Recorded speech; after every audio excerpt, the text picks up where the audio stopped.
Virtual bullying, robot bullying, and hoverboard-a-palooza. Tech News Tonight is next.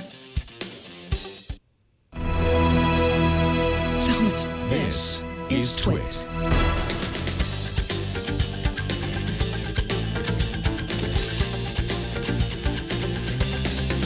This is Tech News Tonight, episode 398 for Friday, August 7th, 2015. This episode is brought to you by Intel. Small business owners can't afford to choose between A or B. If both help your business, you want A and B. With Intel-powered 2-in-1s, you get performance and mobility, power and freedom. That is the power of and. Experience it at smallbusiness.intel.com. Welcome. I am Megan Maroney. On today's show, I'll talk to Lauren Hockenson from The Next Web about how yesterday's Photoshoporama of Oculus co-founder Palmer Luckey is good old-fashioned playground bullying. But first, let's get to the tech headlines. Apple will announce its new generation iPhone on September 9th, according to BuzzFeed News. People familiar with the matter claim that the company intends to hold a special event the week of September 7th, with Wednesday, September 9th being the most likely date. Traditionally, Apple releases new phones in the fall, presumably so the elves have enough time to make the phones to stick into kids' holiday stockings. Last year, the iPhone 6 event was held on September 9th. Is Uber planning to buy all the Teslas? TechCrunch posted a clip of Elon Musk's awkward silence and eventual evading of a question about a planned partnership with Uber. The question came during a conference call discussing Tesla's second quarter financial results. Let's listen to the clip. Hey, Elon, Deepak. First question. Steve Jurvetson was recently quoted saying that Uber CEO Travis Kalanick told him that if by 2020 Tesla's cars are autonomous, that he'd want to buy all of them. Is this a real, I mean, forget like the 2020 for a moment, but is this a real business opportunity for Tesla supplying cars to ride-sharing firms, or does Tesla just cut out the middleman and sell on-demand electric mobility services directly from the company on its own platform? That's an insightful question. You don't have to answer it. I don't think I should answer it. Okay, let's move on.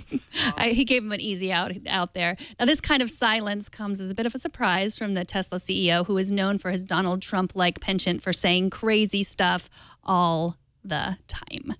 If you think Philadelphians are the only people prone to bullying robots, you're wrong. Engadget reports that researchers from the ATR Intelligent Robotics and Communications Laboratories in Japan recorded children in an Osaka shopping mall interacting with a robot. And when I say interacting, I mean punching, kicking, hitting, shaking, and verbally abusing the robot. Eventually, the bullying got so bad that the researchers programmed an anti-bullying algorithm. Essentially, the robot learned to sense if it was dealing with a child or not. The report says that when the robot encounters a human, the system calculates the probability of abuse based on interaction time, pedestrian density, and the presence of people above or below 4 feet 6 inches in height. Now, watch out for the ones 4 feet 6 inches in height or below robot, just warning you. So the takeaway from the story is that we do not have the robots to fear. It is the children that we should fear. Coming up, is it possible to bully someone who sold his company to Facebook for $2.3 million? But first, for small business owners, there's no room for compromise. You can't afford to choose between A or B. If both will help your business, you want A and B. With Intel-powered 2-in-1s, you don't have to choose between a laptop or a tablet. You get both. Powered by Intel's latest family of core processors, you can impress clients at the touch of a tablet and handle robust programs on the go. You can do it right, and you can do it right now. That is a better way to work. That's the power of and. Experience it at smallbusiness.intel.com. Intel-powered 2-in-1s give you laptop performance and power as well as tablet mobility. You get maximum versatility, amazing battery life, peak performance for business, and great built-in graphics. With 5th-gen Intel Core processor-based laptops, you can run business applications up to 2.5 times faster than on a 4-year-old laptop. Experience the power of and. Visit smallbusiness.intel.com and find out how Intel-powered 2-in-1s can improve your small business. That's smallbusiness.intel.com, and we thank Intel for their support of this show. Yesterday, we told you about how downright angry the internet got at the upcoming cover of Time magazine featuring the 22-year-old founder of Oculus, Palmer Luckey. Luckey is jumping in the air wearing virtual reality goggles, and he's photoshopped in front of a beach. Now, I admit it, the cover is a little weird, but no weirder than the Newsweek cover a few months ago for the cover story, What Silicon Valley Thinks of Women. In case you don't remember that one, it featured a illustration of a woman with a cursor peeking up the back of her skirt. Now, when I reported the story about Palmer Luckey yesterday, I mused about how difficult it was to portray the amazingness of virtual reality in the media. Joining me today to talk about the cover is Lauren Hockenson, reporter at The Next Web. Now, she had a different take on the story. Welcome, Lauren. Hi. So in your piece, you said that in punishing tech enthusiasm, we hurt ourselves.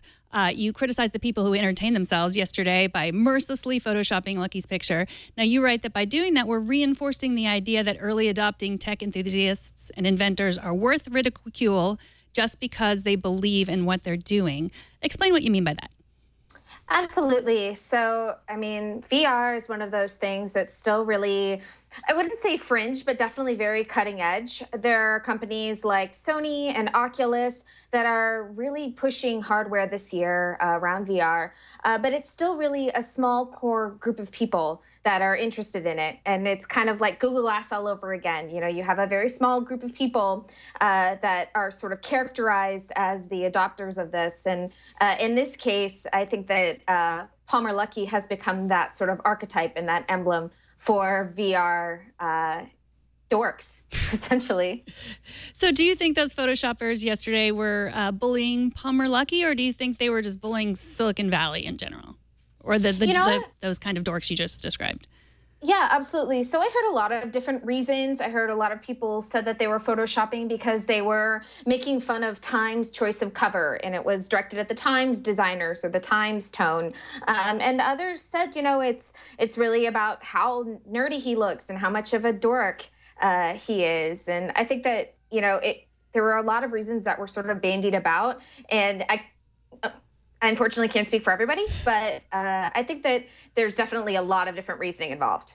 Yeah, I mean, it's kind of the culture of Twitter sometimes. You know, it just moves so fast. People aren't really thinking like, what, you know, why am I doing this? But I mean, my question is like, is it really possible to bully a person who happens to be a billionaire?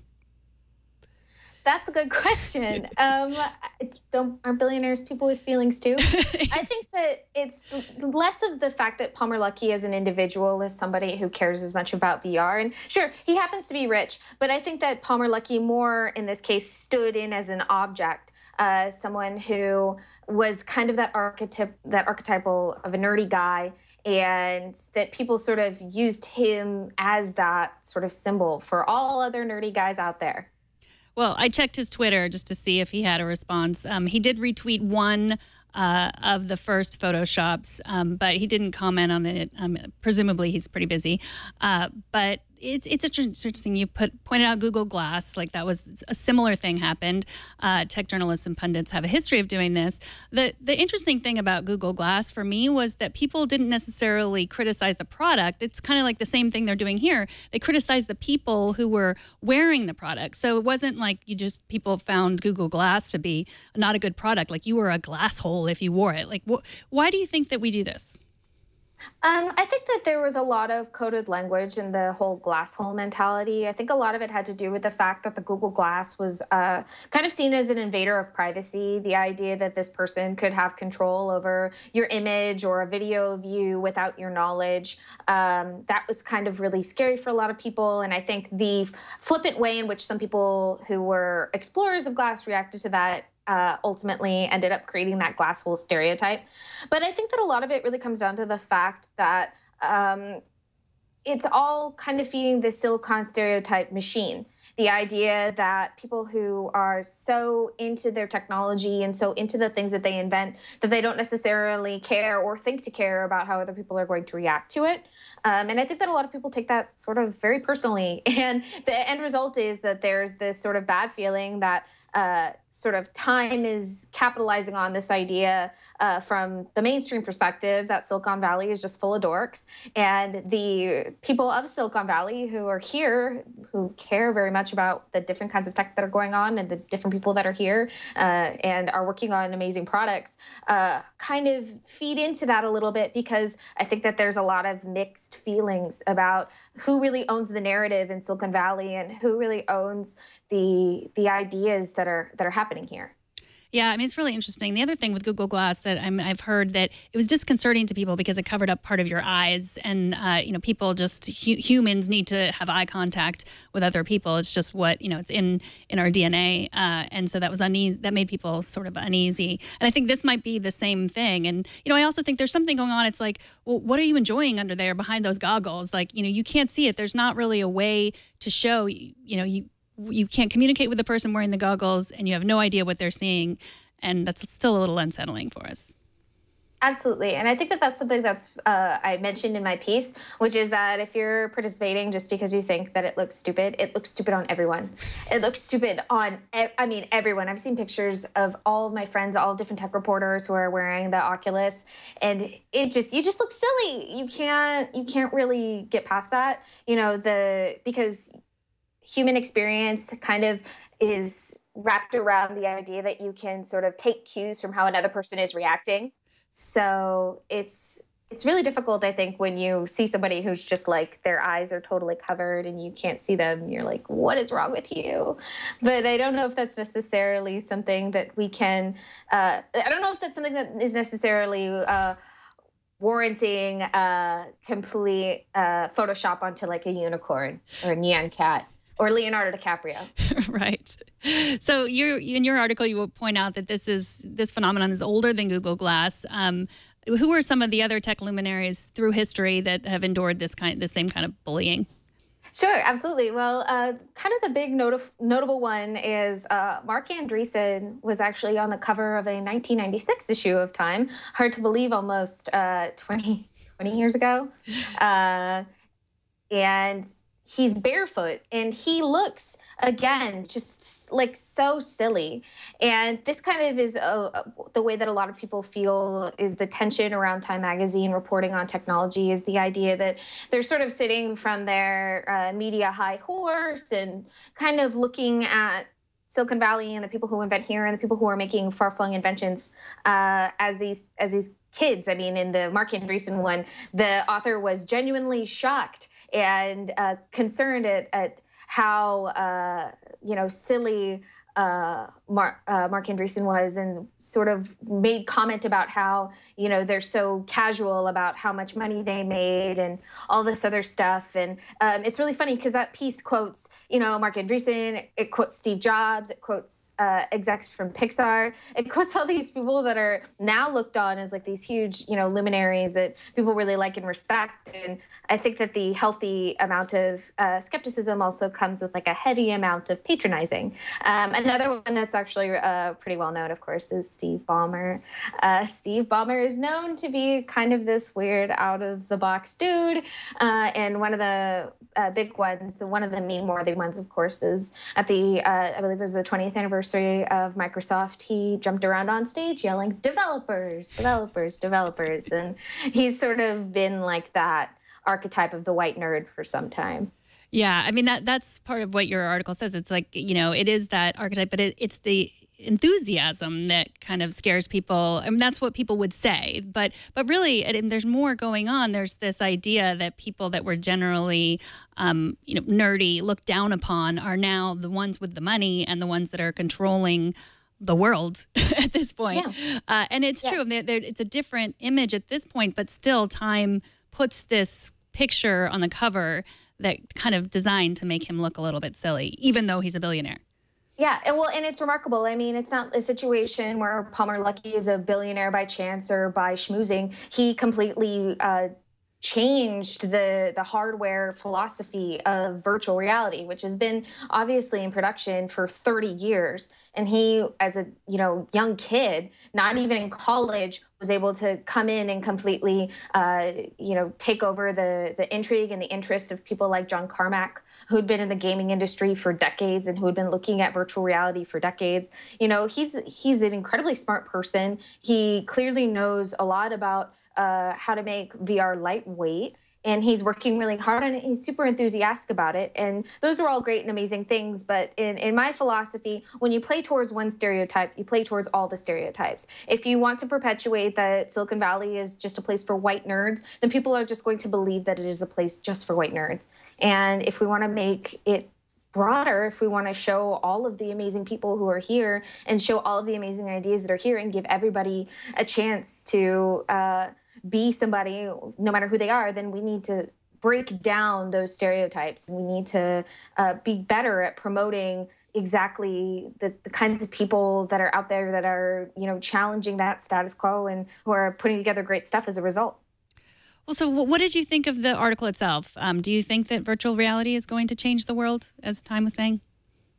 I think that, like all technologies, virtual reality is going to find a place in this world, whether that comes down to strictly like a novelty, like Sky Mall style, like it's at your house and you show a bunch of people and you play it every once in a while at a cocktail party, or it could become, like we mentioned before, an option for people to telecommute or to interact with people across the globe, or to, sit courtside at their favorite basketball game, or to just have a conversation with someone who's far away.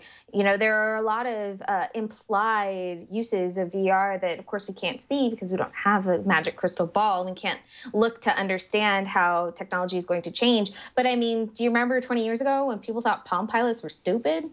I'm serious. People all thought Palm Pilots were so stupid and unnecessary. And now here we are, billions of people carrying around smartphones in our pocket. So I think that there will come a time when VR will have its mainstream moment. Whether that's this year or not, I can't tell, but I'm not going to rule it out. Well, Lauren, thank you so much. Lauren Hockenson is a reporter at the Next Web at L. Hockenson. You also have an article about competitive eating, which sounds weird, but your take on it is very interesting. Thank you. So definitely check that out. And thank you so much for joining us. Thank you. Have a great rest of your day. All right, you too. Take care. Bye. This week, Lexus officially unveiled its first hoverboard, and while it looks cool, it's a bit deceiving, as looks can so often be. The promo video shows riders testing the hoverboard at a skate park, but the truth is that it was a skate park engineered by Lexus. The hoverboard only works on a pre-designed track, and you won't be Marty McFlying it with one anytime soon. Today, Make Magazine online has an overview of 4 real hoverboards that you can also not ride. The Hendo hoverboard uses a magnetic deck that allows you to glide over a constructed magnetic surface. That one is a fully funded Kickstarter project that claims to be deep in the throes of production. You can check out the other 2 hoverboards that Make featured today, and you can watch the Lexus skate park video there too. The link is up on the Tech News Tonight Facebook page, along with all the links to our shows. So come join the conversation. And last night I read a question from John about how to use the Pocket Casts podcast catcher with an Apple TV. Terry Green wrote me. He said you can watch Pocket Cast podcasts on your computer via the web interface at play.pocketcast.com, though you will need to pay another registration fee, $7 or thereabouts from memory to use it. For the record, it's $9, I checked. Terry goes on to say, similar to the iPhone apps, it will also sync up so that you can watch on it and go to another device and keep playing at the same point. As for playing on the TV, I use a Chromecast, and like all casting apps, it's really easy. Just hit the cast button and it's on the big screen. Thank you for the alternative to Apple TV, Terry. I reached out to Pocket Cast too, and I will let you know if I hear anything else. And that is it for this edition of Tech News Tonight. You can subscribe to the show at twit.tv/TN2. You can write to us at tn2@twit.tv and watch live every weekday at 4 p.m. Pacific. And don't miss our morning news program, Tech News Today, every weekday at 10 a.m. Pacific, 1 p.m. Eastern. I am Megan Maroney. Thanks for watching. Bandwidth for Tech News Tonight is brought to you by CashFly.com.